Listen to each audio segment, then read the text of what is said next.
Welcome, everyone, to another edition of the MMA Rundown. I'm Drew Shannon. I'm Albert Cameron. And we have got all sorts of great stuff for you this week. We're coming down off of the high from Complete Devastation MMA 7. Still talking about that, man. An incredible night of fights. We want to take a moment and thank everyone who's watching right now, the folks who are watching on TV, the folks who subscribe to us on YouTube. Thank you guys for all that. Yeah. And we got big news for us. We are now sponsored officially. Friendlies of Altoona, thank you guys so much for sponsoring the MMA Rundown. Of course, head on out to Friendlies in Altoona and try one of their many delicious menu items. Of course, the desserts are fantastic.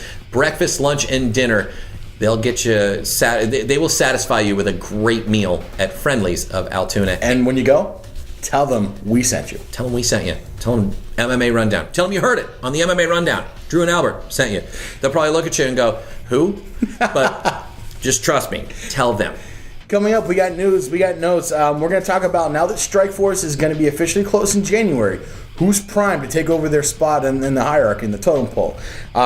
We got the Spotlight fight. We're going to bring you the third and final round of Courtney Kern versus Maggie O'Neill. And the thing is, that was so action-packed, we could not cram all of the action into the half-hour allotted episode that we have here. So what we're going to do is we're going to give you the third and final round of this bout, and hopefully, like someday, we can air the entire thing. Oh, I'm sure we will. But just to get folks, so they know what we know, we're going to show you the third and final round. All the rounds were action-packed. No one round is better than the other. But just so you guys can see the hand getting raised, we're going to bring you the third and final. We've got emails from you guys, and we got questions for you to answer, to email the answers to us. And on top of that, the Rundown Lowdown with Courtney Kern and Maggie O'Neill. An action-packed episode. We're going to get back to it next on the MMA Rundown. Stick around.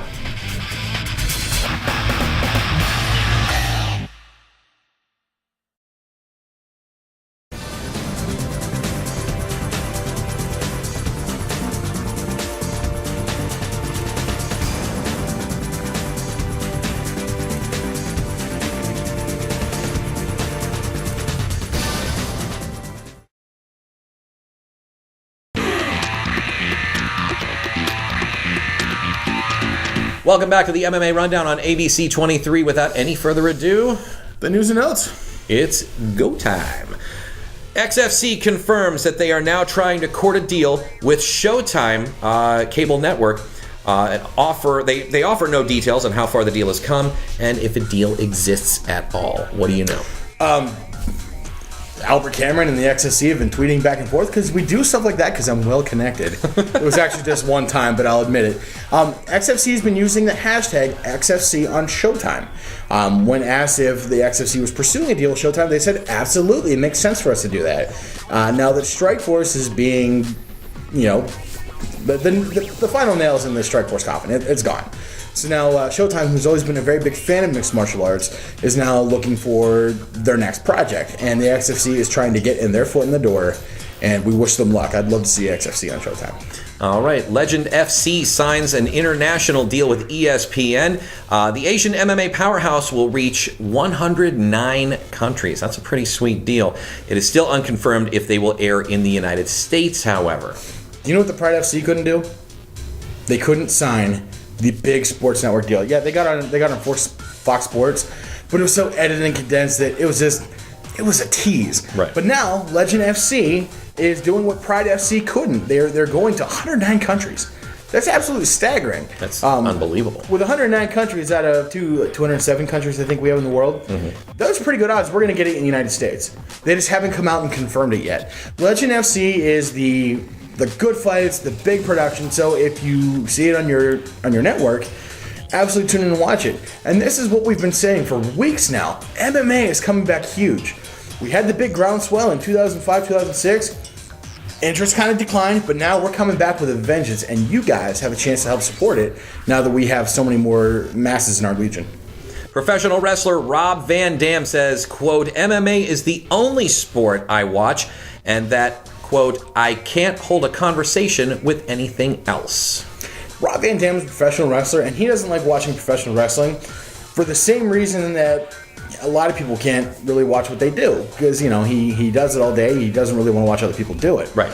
But for Rob Van Dam, a guy who was trained in traditional martial arts, professional wrestling. That's awesome for him to say that, hey, you know what? I watch MMA. I really, really enjoy it.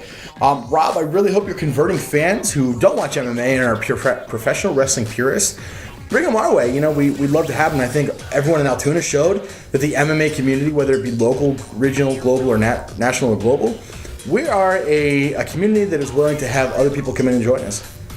Unless you're on the internet. Those kids are vicious and they don't want anyone to join them. I'd like to see Rob Van Dam get into MMA. I think he could.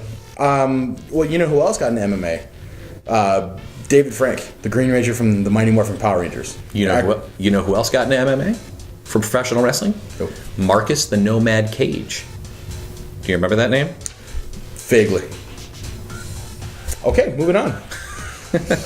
Brett Showtime Schoenfeld considering a break, perhaps looking to take Muay Thai fights in the interim. What do you know about this?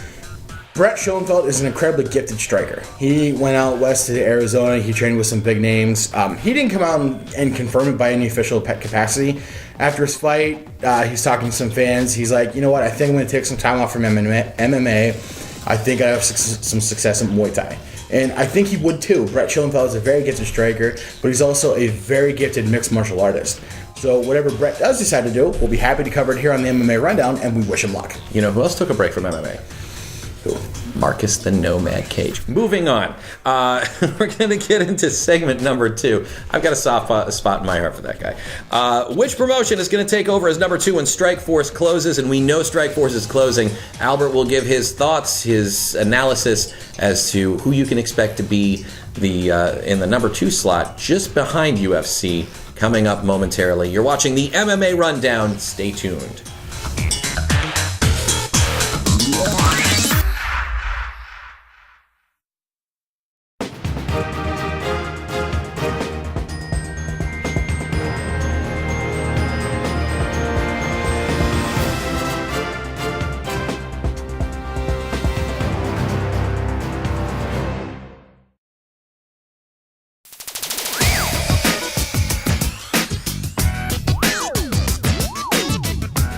Welcome back to the MMA Rundown. I'm Drew Shannon. I'm Albert Cameron. Still.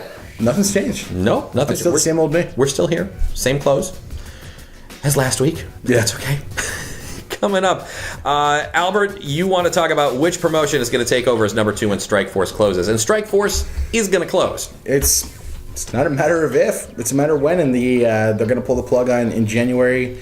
Either after they promote their event in January, whether it be late January or early February, Strikeforce is done. So now, as MMA fans, we got to wonder, who's going to take Strikeforce's place as number 2? You think about the hierarchy, you had the UFC, you had Strikeforce, and that's why UFC bought up all of his competition. They bought Pride FC, they bought Strikeforce, they bought the WFA, they bought the WEC, and what happens to each and every one of them? They all get folded into UFC. It was a matter of time. We've been calling it for weeks. Right. But now, there's a gaping spot left for number 2. And we got to wonder, who's that going to be? Could it be Bellator? Absolutely, it could be Bellator. Bellator has this killer TV deal with Viacom. Right now, Bellator's on MTV2. There was a little bit of a waiting pattern for the UFC to leave Spike TV. And it's just a matter of time before Bellator and K1 have their product on Spike TV where the UFC used to be. And Bellator is coming out with that reality show. Not only that, Bellator, I mean, a lot of people that I've seen on the MMA websites and stuff like that, Bellator is hot right now. I mean, they are talking about Bellator, especially because of the MTV program. It's regular. I mean, it's easily accessible. Every Friday night? Every Friday night. You can watch great live MMA action. Live MMA every Friday. Here's the downside to Bellator. They have these season tournament formats. Mm-hmm. So you see a guy fight, and he advances. You're not going to see him fight again for a while because you have to wait for the rest of the tournament to play out. Right. The problem with Bellator is there's a lot of long layovers. These guys aren't fighting as frequently as they want to.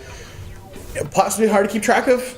I mean, I'm a dork who keeps track of all this kind of stuff, so, you know, but that's what makes me... No arguments there. Haha, that's what makes me good at what I do right here. Yeah, it does. So, you know, Bellator could possibly step into number 2. There's also King of the Cage. King of the Cage, if you haven't heard of KOTC, they're a promotion who've been primarily promoting out west. Now, what KOTC has is they have staying power. KOTC's been promoting probably since late 90s, 98, 99. They've been around for They've been quite some time. Now, here's the problem with KOTC. They have a hard time moving in any forward direction. The last time KOTC made any real big moves was when they signed with Pro Elite. They kind of merged into this big MMA conglomerate. Now, KOTC was also one of the only promotions to survive Pro Elite falling apart. Rumble and The Rock didn't, all the other guys who signed in, but KOTC did. So King of the Cage clearly has staying power. They've got good promoting power. Their champions are solid and legit. So, if KOTC expands their TV exposure a little bit, they could quite possibly be number 2. XFC. I love the XFC. our friend Corey Hill, who actually fought on Complete Devastation Mixed Martial Arts 5, fights for XFC on his road back to the UFC. So XFC is clearly willing to spend the money on name talent, on guys who are very, very good. They've got production value. They've got these huge shows that they don't even try to rival the UFC, because no one's going to rival the UFC.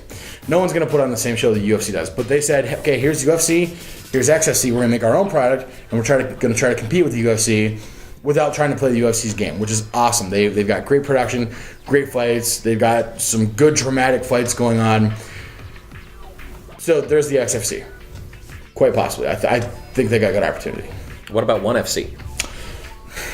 Right now there's a big hole in Asia as far as big promotions go. And when Pride FC was bought out and torn apart, people struggled to fill it. There was Sengoku, there was Yaranoka, there was Dream, and none of those promotions really lasted. I think Dream's coming back for a New Year's Eve show, but that's tradition over in Japan. They do the NYU shows. Sure. So now Legend FC and 1FC, these guys are trying to come back, and they're trying to fill that void that Pride left. I think 1FC has got more quality fights. They just had Jen's Little Evil Pulver fighting. They got some of the younger guys coming together nicely. They're getting ready to start getting their tournament brackets going to crown champions. So they're heading in a very good direction. All right. You're speaking of Asia, by the way, does bear mentioning that the UFC will be heading back to the land of the rising sun. Absolutely. Last time I watched the UFC event in Japan, Kazushi Sakuraba fought and won the UFC tournament. Kazushi Sakuraba, of course, is a legend in Pride. He was also a professional wrestler, a very good one. They called him the IQ wrestler and the Gracie Hunter. So, no, if I had to put all these in a big bowl and pick which one I think who would you pick? XFC, because they've got everything to prove and nothing to lose. All right. Well, there you go. Yep. The band has spoken. Coming up next, round number 3 of Kern versus O'Neal, the first female MMA fight in our region. It's so action-packed we couldn't bring you the whole thing, but we're going to give you the third and final decisive round, and that's coming up next on our Spotlight Fight right here on the MMA Rundown. Stay tuned.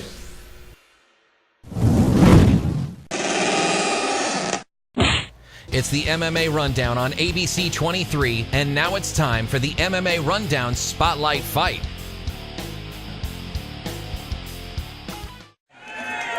All right, Drew, now I'm gonna put you in the hot seat. Who do you got winning this fight? Oh my God, dude, this is too close to call. These ladies are just hard hitting. They're getting in there and mixing it up. I don't know. It was a nice takedown by Maggie O'Neal. Drew, I'm going to give you a bit of history here. The first nationally televised women's fight was Gina Crush Carano versus Julie Kedzie. Those ladies, although professional fighters, fought under an amateur handicap. Though that barrier has been broken for Kern versus O'Neal, both these ladies are fighting under the same amateur rules that the guys fight under. Now let's take a look over in Maggie O'Neal's corner really quick. Does she have another mouse? She's got another mouse. She is just... It says calculated strikes from Courtney Kern. She's taking abuse. Courtney Kern definitely giving it to her. But Maggie O'Neal taking it, and she's not showing any signs of stopping at this point. She's got no quit in her. Seconds being asked to leave. All right, you're 120 seconds to get the fight done. We are going to get round number 3 underway here momentarily. Come on, let's dance. And this is one of the bouts that everybody has been waiting for this evening. The second, of course, Gathers versus Saltzman. And again, we ran down this card, and this is one of those fights that caught our eye early on. Well, not only is it historic, but it definitely shows that women have come a long way in the sport of fighting. Absolutely.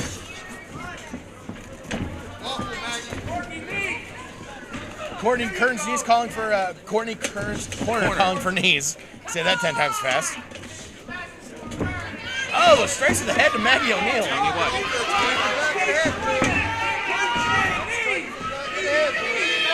Chip Snyder giving a warning for the rabbit punches. Oh, Courtney Kern creating some distance. I think the chest protector is not kind of making it kind of uncomfortable there for Drew. Courtney. Excuse me, Maggie. Firing out some shots to the head. Win or lose, Drew, neither of these ladies have anything to be ashamed of. They come out, they're laying it down.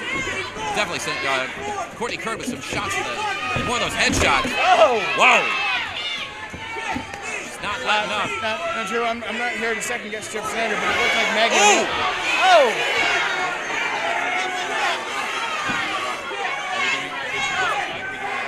Okay, again, effective strikes. Altoona's blowing up here tonight.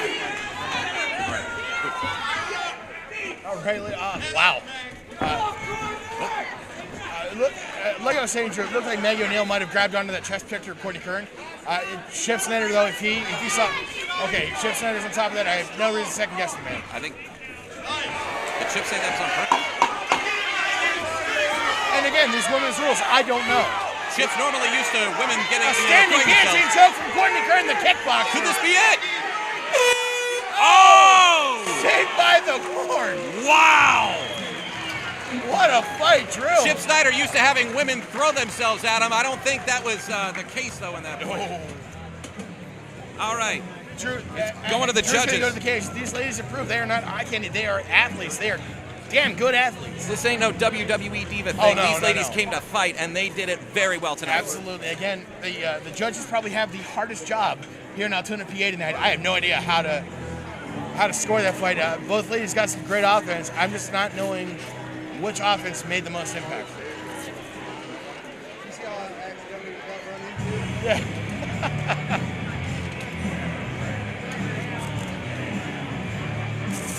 History is made in Altoona, PA. The fight's in the books. The first women's fight of the region. We're going to find out how that fight went. Coming up next, we got Lenny Karlheim versus Derek Hayes. Brett Schoenfeld versus Noe Quintanilla. And of course, the main event we're all waiting for, Tyler, the Daywalker Salzman versus Charlie, the Madman Gathers.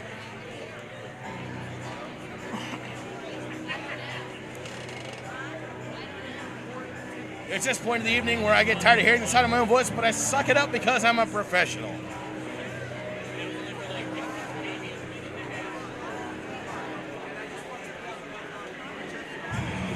The judges running the decision. Both corners are giving their fighters reassurance, advice, insight.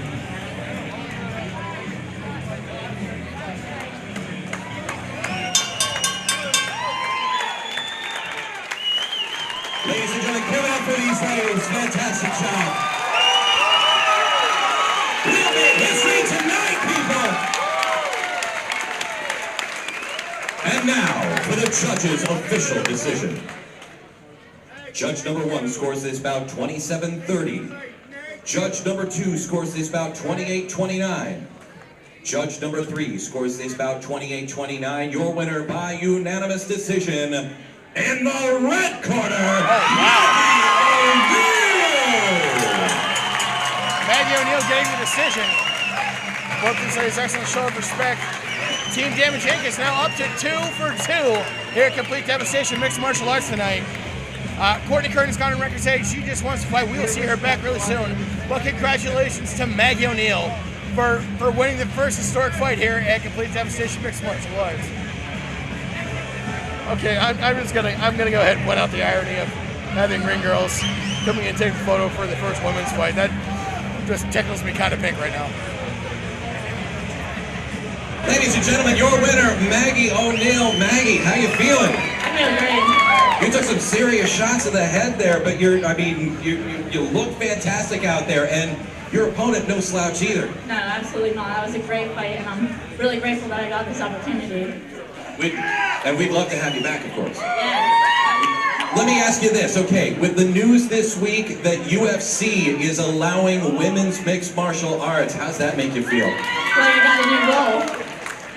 All right, well, hopefully you will achieve that goal. We'll be watching your career very closely. Give it up for Maggie O'Neill, ladies and gentlemen. Great job. Again, excellent job in the women's division. It's a sword not because the women fighting, because it's the first women's fight. Those ladies did a great job. Unbelievable fight that was. I mean, I wish we could have shown the other 2 rounds, but Very similar. Yep. Very similar. Both ladies weren't afraid to throw. Maggie O'Neill was not afraid to take it to the ground. And I think you saw by Courtney Kern's shoulder posture, she was protecting her chin, her head, but ready to throw strikes at the same time.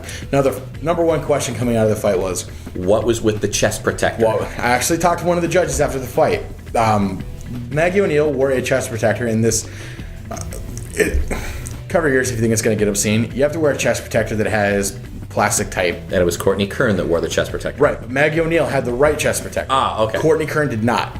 So they had to try to find a substitute that the Pennsylvania State Athletic Commission would be okay with. I honestly thought she was kidding when she come to the ring. I thought she was wearing like a flak jacket, trying to do some presentation. But We thought it was pure intimidation. totally. But it was all for Courtney Kern's safety, and I don't know if that particular piece helped her or hurt her. Maggie O'Neill then did get the W. Yes, Maggie O'Neill, your winner in the first female MMA fight in the region. Looking forward to many, many more, and we'd love to have both ladies back. Absolutely. All right, time to dip into our mailbag. We haven't done this in a while. The results from the last viewer poll, the promotion that the fans want to see the most. Or the promotion that fans enjoy seeing the most. Or enjoy seeing the most. Well, UFC was number one, and I think the UFC deserves that kind of credit for bringing us all to the dance. Right. If it weren't for the UFC, you and I wouldn't be standing here talking about MMA. We'd be standing here talking about Ginzu knives and how and the lifetime guarantee that comes with them. I don't think we'd be standing here talking about any of that. Fair enough. I'd be sitting at home on a Sunday afternoon just kicking back and watching other guys talking about stuff. Number 2, of course, was Complete Devastation because you guys like coming out to local fights, and that's great. Exactly. The local fights is what you guys want to see, and we love the fact that you love to see them. So keep coming out and supporting. Number 3, Bellator. and it's because it's so accessible on MTV2 every Friday night. We were saying that earlier. So that is the results of our poll. And this week's email is from Dan and Altoona. Albert, go ahead. The question is, Drew and Albert, if you guys could change one rule in MMA, what would it be? Drew? Wow. I'd have to say the length of the fights. Okay. I would like to see longer AMI bouts. I would like to see, Okay. No, that's good. That's all I can think of right now, to be perfectly honest. For me, You gotta put me on the spot for crying out loud. that's what I do. What about you? Elbows. Elbows anywhere. Elbows every time. No matter where the fight's going, elbow. If not, then if they wouldn't allow the elbows, it'd be the soccer kicks to the ground. All right. And if you've ever seen Pride FC, those kicks are brutal. And I think Shogun Hua said himself, if you can't handle a soccer kick, you don't belong in the ring. There you go. So elbows and kicks. Now, we're going to turn it around to you guys. You're such a brutal man. I enjoy my combat sports. That you do. Yes, I do. Turn to the tables. We're asking you a question. Albert, go ahead. Now, they asked us if we could change one rule, what would it be? Same thing goes out to you guys. You have the opportunity to change the unified rules of mixed martial arts. What rule would you change and why? Send your answers to hosts at the MMARundown.com. The best answers will go on air. All right. Coming up, the MMA Rundown Lowdown featuring dual interviews with Courtney Kern and Maggie O'Neill. Pretty interesting. Check it out. I'm Drew Shannon here at Complete Devastation MMA 7 with me, Courtney Kern. How are you, Courtney? Good, how are you? Good. You're making history tonight, the first female MMA fight in our area. How do you feel? Good. You feel pretty confident about it tonight's fight? Oh, I feel good. All right, give me a prediction. How is this all going to end? Oh, I'm taking it. How are you going to take it? What is your game plan tonight? I am taking it. That's all that's got to be said. I'm taking it. That's all she's saying is she's taking it. All I got to say. How did you get ready for this fight tonight? Lots of training. Lots of training? Lots of training. Now, I got to ask you something, okay? It's what you're doing is trailblazing right now as a female MMA fighter. How do you see the future of females in mixed martial arts? I'm looking forward to pick up. I'm really hoping for it to pick up because I want more fights. All right. So. She wants more fights. She's not going to tell us how she's going to win them, but she's going to win them tonight. Complete Devastation MMA 7. She's making history tonight. Courtney Kern, thank you very much. Thank you. Ladies and gentlemen, we're here at Complete Devastation Mixed Martial Arts 7. I'm here with Maggie O'Neill, who's fighting at Team Damage Inc. tonight. Maggie is making history in our area as she is part of the first female fight in our area. Maggie, it's good to talk to you. So, how did you prepare for this fight, not only as an amateur debut, but against Courtney Kern as an opponent? I spent a lot of hours in the gym with the coaches and stuff, just drilling and drilling and drilling, working ground, working like stands. And learning not to panic, I think, was probably one of the most important things that we went over leading up to this fight. Perfect. If you had to say, I have one strength or another, what are you bringing into the fight that you don't think she's going to be prepared for?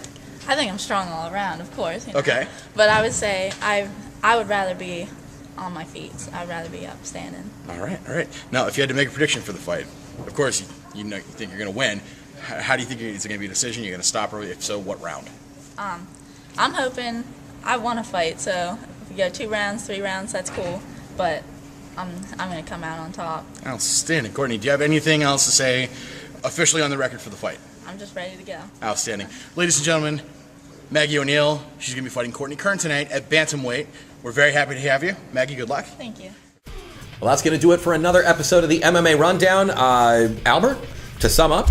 Great fights. We're glad to be able to bring you O'Neill versus Kern. It was a great fight to expose you guys all to. Next week, we got news, we got notes, we got segments. I haven't even dreamed them up yet, but I'm sure they're going to be very entertaining. And if you want to see that whole fight and the other fights coming soon, will be the Complete Devastation MMA 7 DVD. We'll give you details as soon as that's available and where you can purchase that. Of course, you can purchase all of the DVDs available at CompleteDevastationMMA.com. There's a link to the merchandise. You can go there and find out all the information on some great DVDs, great fights that have happened over the course of the past 2 years here in the area. Be sure to visit MMA Cage Night on YouTube to see a great interview with these two guys. That's right. And thanks to Friendlies once again for sponsoring the MMA Rundown. I'm Drew Shannon. I'm Albert Cameron. What do you say we go to Friendlies right now? I'm down. All right. Let's see how at Friendlies. Take care.